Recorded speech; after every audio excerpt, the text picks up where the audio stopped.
बिस्मिल्लाहिर्रहमानिर्रहीम अस्सलामु अलैकुम रहमतुल्लाह। इस्लामाबाद हाई कोर्ट के जो 5 जजेस हैं, उन 5 जजेस की जानिब से इतना प्रेशर बिल्डअप किया गया है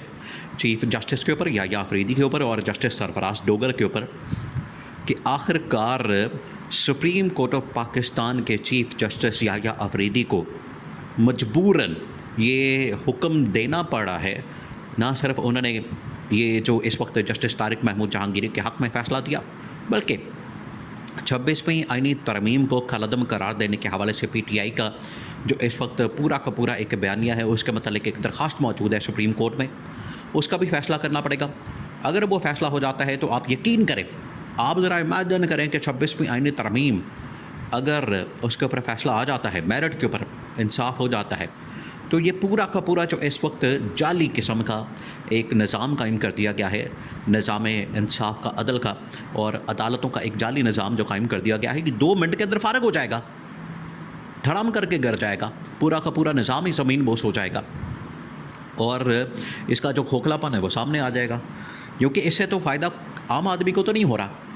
या इससे फ़ायदा मुल्क को तो नहीं हो रहा। हाँ, यहाँ पर इससे फ़ायदा एक मखसूस तबके को, गवर्नमेंट की सहूलतकारी हो रही है, ये तो उनको फ़ायदा मिल रहा है, लेकिन मैस लेवल के ऊपर, मैसिव लेवल के ऊपर, पब्लिक लेवल के ऊपर इसका किसी को कोई फ़ायदा नहीं हो रहा। अब chief justice of Pakistan justice Yahya Afridi और जस्टिस सरफराज डोगर, देखेंगे इस वक्त रडार पर आ चुके हैं और कोई ज़्यादा अरसा नहीं गुजरा, कोई ज़्यादा अरसा नहीं गुजरा। आप ज़रा इमेजिन करें, आप ज़रा सोचें कि ज़्यादा अरसा नहीं गुजरा, ये टोटल 6 महीने गुजरे होंगे। 6 महीने से ज़्यादा का अरसा नहीं गुजरा कि इसके अंदर अंदर ये तमाम के तमाम डेवलपमेंट्स और वाक़यात होना शुरू हो गए और ये फंस गए। अब इनकी हालत ये होने वाली है कि इनको मजबूरन आखिरकार ये सारे मामलात करने पड़ेंगे।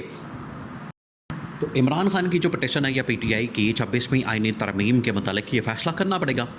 ये सिर्फ 26वीं आईनी तरमीम तक अब मामला महदूद नहीं है, बल्कि इसके आगे जा चुका है।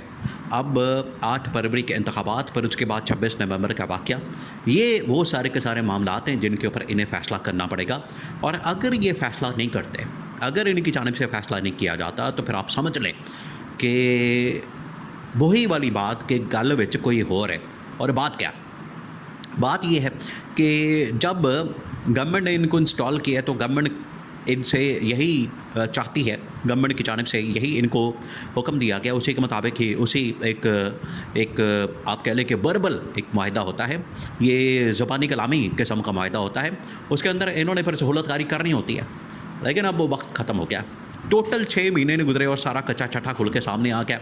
और जिस किस्म की मज़ामत, जिस किस्म की मुखालफत, जिस किस्म की तहरीक और जिस किस्म की अदलिया बहाली और आज़ादी की एक मूवमेंट शुरू होने का इस वक्त इनको एक खटका लग गया।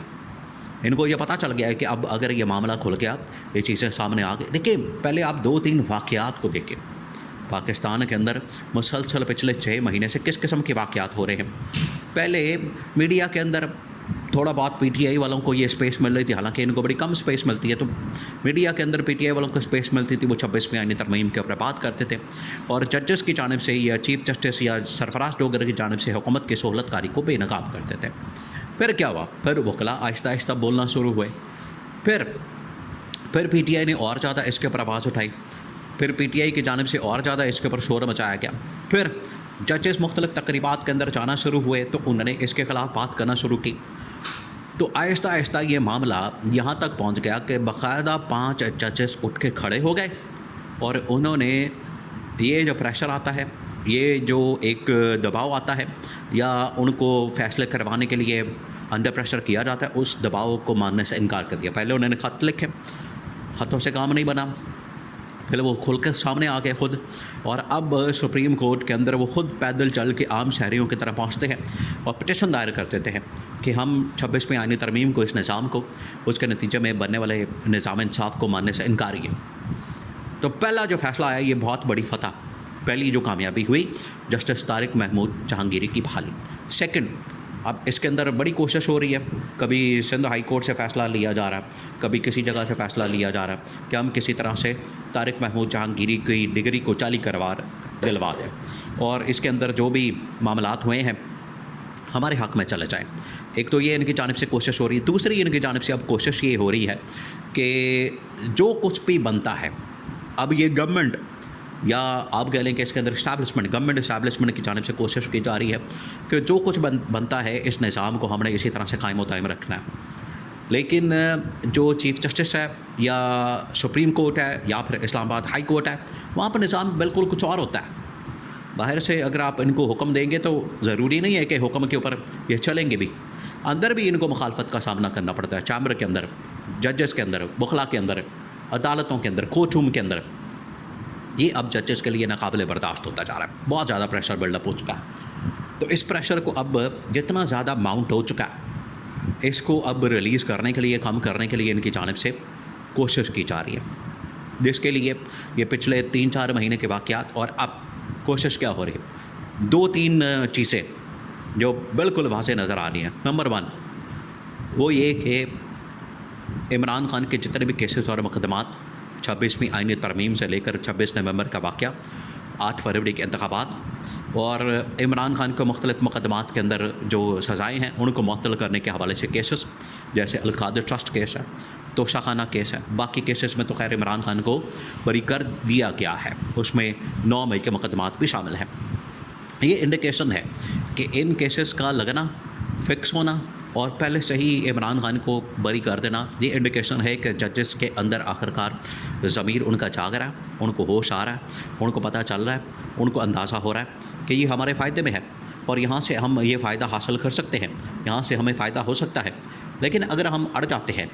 तो उसकी वजह से हमें फिर एक बड़ी ही खौफनाक किस्म की तहरीक का सामना करना पड़ेगा। आज वही डोगर, एक ज़माने में आप अंदाज़ा करें कि जब पीपल्स पार्टी का दौर था तो उसी वक्त चीफ़ जस्टिस एक डोगर था, अब्दुल हमीद डोगर, आज वही सरफराज डोगर। तो नाम ही बदला है, निज़ाम वही है, मसला वही, इशू वही, प्रॉब्लम वही। अंदर अगर आप उसको जड़ से देखेंगे तो प्रॉब्लम आपको बिल्कुल वही नज़र आएगा, ये है असल इशू। तो इसके ख़िलाफ़ उस वक्त भी वकला तहरीक चली थी और इमरान खान ने भी इसको फ्रंट से लीड करा था।